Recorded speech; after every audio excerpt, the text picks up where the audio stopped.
অলিম্পিক্সের টেনিসে আসা শেষ ভারতের।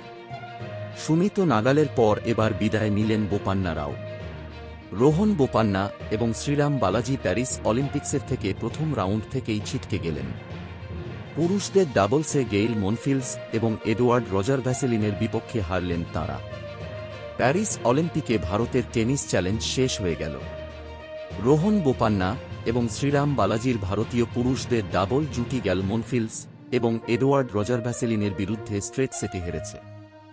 ভারতীয় জুটি ফরাসি জুটির কাছে স্ট্রেট সেটে 7-5-6-2 ব্যবধানে হেরে যায়।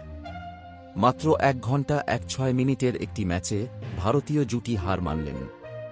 প্যারিস অলিম্পিক্সে টেনিসে এই ভারতীয় জুটির কাছে আশা ছিল বেশি, কিন্তু সেটা হওয়ার কথা ছিল না। অভিজ্ঞ রোহন বোপান্না এবং তার সঙ্গী শ্রীরাম বালাজি প্রথম ম্যাচে লড়াই করলেও ফরাসি প্রতিপক্ষের বিরুদ্ধে জয় হাসিল করতে পারলেন না। রোহন ছিলেন ভারতীয় দলের সবচেয়ে বয়স্ক অ্যাথলিট।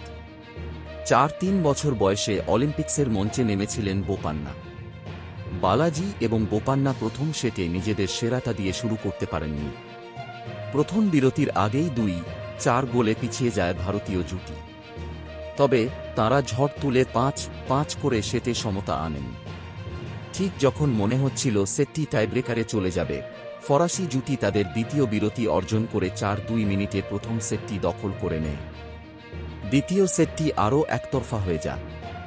বোপান্না এবং বালাজি জুটি বেশ কিছু ভুল করেন এই সময়ে, যা প্রতিপক্ষকে সুবিধা করে দেয়। দ্বিতীয় সেটে ফরাসি জুটি প্রায় দাঁড়াতেই দিলেন না রোহনদের। মাত্র 3-5 মিনিটের লড়াইয়ে 2-6 ফলে হার মানলেন রোহনরা। সেই সঙ্গে টেনিসে ভারতীয়দের আশাও শেষ হয়ে গেল। টেনিসে এবার ভারতীয়রা হতাশাজনক পারফরম্যান্স করলেন। বোপান্নার ব্যর্থতা ছাড়াও ভারত পুরুষদের একক রাউন্ডেও ভারত প্রথম রাউন্ড থেকে ছিটকে গিয়েছে। সুমিত নাগালও প্রথম রাউন্ডে পরাজিত হয়েছিল। নাগালের পরাজয় এসেছে ফরাসি কোরেন্টিন মৌটোটের বিপক্ষে। 2-6-6-2-5-7 ফলে হারেন নাগাল।